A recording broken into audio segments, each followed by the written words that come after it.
If you've inherited a house and you're torn between keeping it or selling it, you're not alone. This is one of the hardest decisions that families face, and most people don't realize its impact until years later. My name is Nate Clark. I'm a probate focused realtor here in Central Texas. I help heirs and executors navigate probate real estate related decisions every week. Before we talk numbers, it's important to acknowledge something. An inherited house isn't just a financial asset, it's tied to memories, family history, and oftentimes grief. That emotional connection is real, and it's one of the reasons that a lot of people struggle with this decision. But emotion alone shouldn't drive a long term financial decision.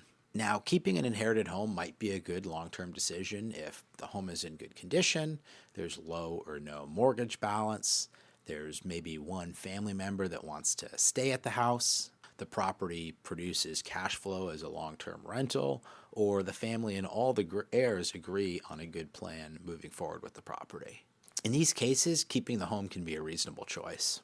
What many families underestimate are the ongoing costs. Keeping the house usually means taking on property taxes, insurance, ongoing maintenance, any HOA fees, utilities, and time and stress. Even when the home is paid off, these expenses add up quickly.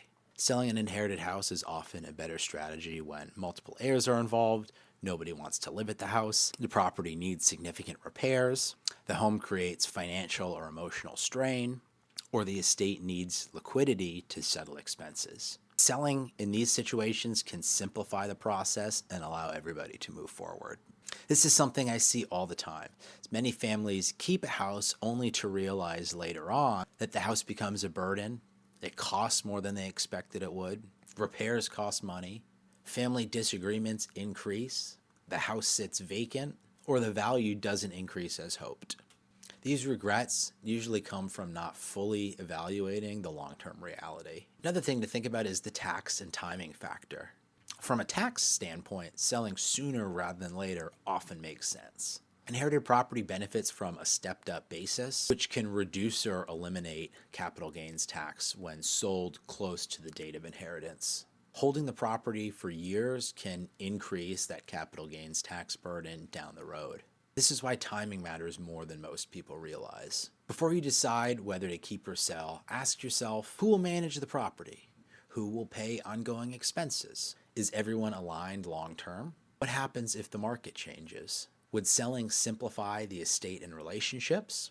Clear answers lead to better decisions. So there's no universal right answer as to whether or not you should keep or sell inherited property, because the right answer depends on your financial situation, family dynamics, and long-term goals. If you're in Texas and want help thinking through your options, including understanding the market value and what selling would look like, I'm happy to help you walk through it at your own pace. You'll find my contact information down below.